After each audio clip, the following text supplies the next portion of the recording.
understood. I was charged with kidnapping somebody that was under 14. I am a man that is attracted to young women, God forbid. 99% of us are. When we interviewed him, Headley was serving his time in solitary confinement as a punishment for being uncooperative. But he explained to us that he had his own motives for being in the hole. There's not a safer place anywhere in the prison than where I'm at. No matter what you do, no matter how you try to approach it, you are a worthless piece of crap because you are a sex offender. You're a useless mole. That's all. That's the way everybody talks to you in here. Oh, you're a mole, huh? Molester. You're one of those. But I have seen guys get stabbed.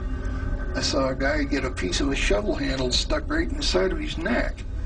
And I've seen a guy get a hammer took to him and just beat the side of his head to a wreck. I've got a safety list that's got at least 20 names on it with people that told me in no uncertain terms, you're a dead man if we ever get our hands on you. On the main line, I'd be dead in a day. Because those guys over there, they just wouldn't care. They would kill me right in front of an officer because it's a notch on their belt. We met Earl Heimer at California's Kern Valley State Prison. I have a 37-year sentence. Lewd acts on a minor, 14 years old. This was not Heimer's first time in prison, nor his first sex offense. My wife deemed it necessary that I be arrested for attempted rape of your wife.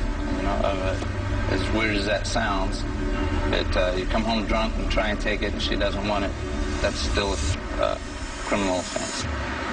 Heimer lives in the prison's protective custody wing. Ironically, during his first prison term, he was one of the inmates who targeted sex offenders. You know, I've participated in helping hunt for child molesters. You know, well, this guy said, oh, he's a child molester, and this is a child molester, and you catch him out in the yard, and you go through his stuff and read his paperwork and see what he's really here for. You know, then yes, he is, or no, he's not. Well, generally, somebody will catch him in a day room or TV room or whatever and punch him in the mouth, tell him to roll it up now. And if he blinks twice or hesitate just a little bit, like I was saying a minute ago, if you sit down and you're trying, well, wait a minute, let me explain. Too late. Now you're beat up, stabbed, whatever. They take it to the next level immediately. Heimer shares a cell with another convicted child molester, Ray Rowe, who is serving a 230-year sentence. Even though he is in protective custody, Rowe rarely leaves his cell out of fear for his safety. I don't know whether someone's going to try to take me out before the day's over. Every time I go to chow, every time any sex offender goes to chow or goes out of their cell, and sometimes even in your cell, can I go to sleep with this person in here? You're pretty vulnerable when you're sound asleep. Heimer and Rowe have worked out an uneasy trust, if not a friendship. We managed to either read or watch TV or stay out of each other's way. Yeah, draw. Yeah. We can draw. I draw in the afternoons sometimes. And generally, like he said, we watch TV. He got the television and kind enough that I go watch it just as much or more than he does. For me, with this much time, it's safer to be in there with a guy with the same charge. I can sleep at night. I don't have to worry about this guy going to cut my throat. On mainline, they walk around and they slide a knife under your door. Here, kill your cellie, or we kill you when you come out. And that sounds like, oh yeah, that's a movie. No, that's a fact. Still, Heimer has mixed feelings about sharing a cell with someone just like himself. My cellie is really a multiple offender. And bad as that sits in my gut like acid, it's just a putrid thing. That there's nothing sexy about a kid. You know what I mean? And to hear it, to know it, I know I'm here for it, that charge. But it's just still sickening. Next on Lock Up Raw. I want to go home with her. Yeah, I'm taking this one home to the country. The Convict Code takes on a new dimension when the inmates are women. We call bulldagging what we call a women relationship here. It's a slang word for bulldagging, and that's two women together.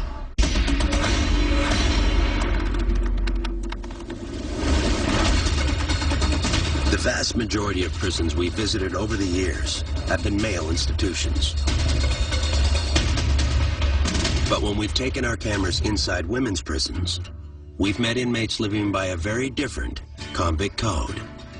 The biggest difference between male and female inmates and how they get along with each other is basically looked at in two ways. One, male inmates tend to find gangs to get involved with. It's their kind of security blanket and protection. On the other hand, females find it through interpersonal relationships. There's much more drama. There's much more bonding in the sense of, establishing kind of almost marriages. We found that to be the case when we visited the North Carolina Correctional Institution for Women. Because in here, there's so many people against us in here, it's hard to find somebody that's with you, that's gonna have your back in this institution, just like somebody would have your back on the street. And that friendship usually will turn into something more. Women like women, men like men, oh well. I want to go home with her. Yeah, I'm taking this one home to the country. Let that be on TV. It's just love, just like marriage. That's right. Same thing. It's different. It's more complicated. It's hard to find somebody in here, though, that'll keep it real with you. Real strong, 'cause a lot of women here mess it up and they lie on you. Yeah.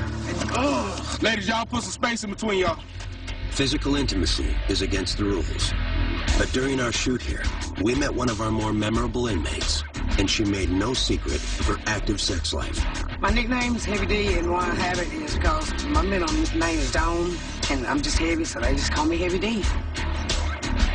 They call me the overweight lover Heavy D, so I just stuck with it. Heavy D is 37-year-old Pamela Braswell.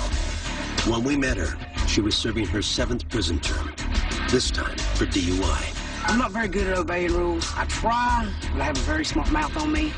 What they gonna do, lock me up?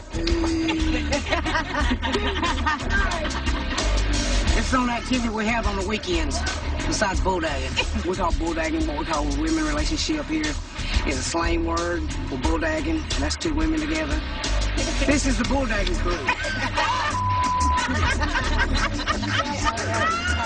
How did you say it? Well, Mama been watching this girl. She's a Christian. I have a girlfriend here, but I don't. I have several girlfriends. She's just not my special girlfriend. I have 2 or 3 girlfriends. What's that? Teresa. It's my wife. Yeah. I've been with my wife about 3.5 years. No, but she knows I'm a player. I gotta do what I gotta do to survive in prison. And Heavy D is always looking to add new arrivals to her brood. You got some that's gay like me that come off the streets that's really gay, and then we have some in here that just haven't been with women and curious and want to try it, so they get mixed up in here. And 9 times out of 10, they get turned out. And that means a woman turns them out. That means they have sex with a woman and they end up getting turned out. What's turning out mean? Turning out means they get a whole woman, they get lonely. As soon as they do the damn thing, it's all she wrote.